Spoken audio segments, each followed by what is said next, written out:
standard?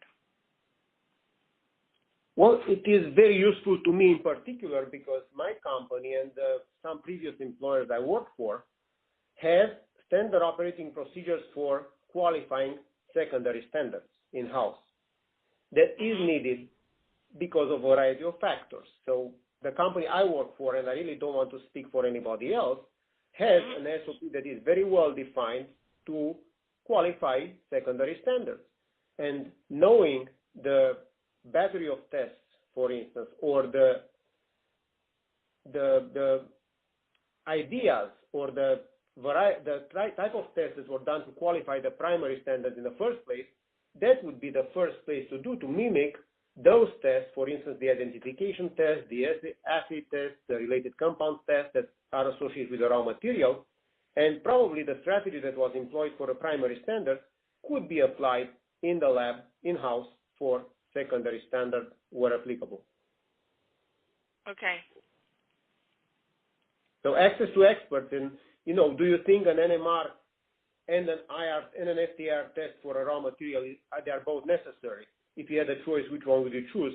That automatically steers me in the direction of not duplicating an effort and having unnecessary tests.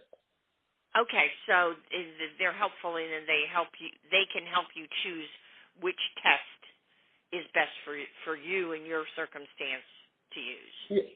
Yes, okay. That would be overly simplifying the answer. Okay, So to what extent do you perceive USP to have more expertise than other suppliers of standards? I don't perceive it having more expertise. The expertise is spread more widely over a larger variety of standards.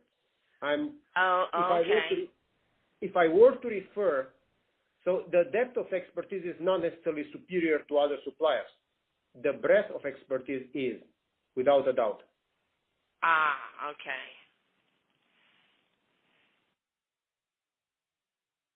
And how differentiating is that?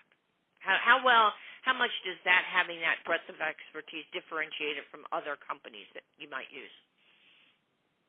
Well, it is the first resource to go to have an idea about the compound and the reference standard that you use that is not necessarily part of the portfolio of a more specialized supplier, like what the likes of Cerilliant or Cambridge Isotope Labs.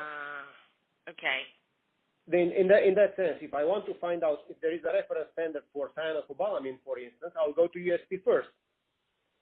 And only then I would go probably to try to negotiate a larger amount or a secondary standard or a partially tested standard, go to, Sigma Aldrich, for instance, not to necessarily narrow the response, in order to try to negotiate one price over another. One of the things with USP probably you are going to get there is that the prices with USP are non-negotiable. Okay. I don't know if that's part of our conversation later, but that is one of the somewhat negatives I have encountered in terms of dealing with USP in the context of reference standards. Okay. What are the key drivers then that influence your decision making in regards to selecting reference standards? What are the things you look for? What I look for, first of all, I look for the seal of approval and for the certificate of analysis that has the USP's current lot and the USP's letterhead, basically. The endorsement USP that carries a lot of weight. That is a standard that was qualified as a standard. I had a virgin vial that I open on certain date, and that is the current lot. We do the moisture, and that bottle is good to go without any need for secondary testing, without any doubt, and without any further questions from the regulatory body. Okay. That is the main driver.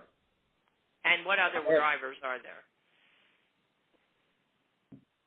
The inherent quality. I mean, that is a good standard, not necessarily better than a more specialized supplier, not than a more narrowly specialized supplier, but that is the weight. The value of the reference standard is more on the paper than in the vial. Oh, okay. That's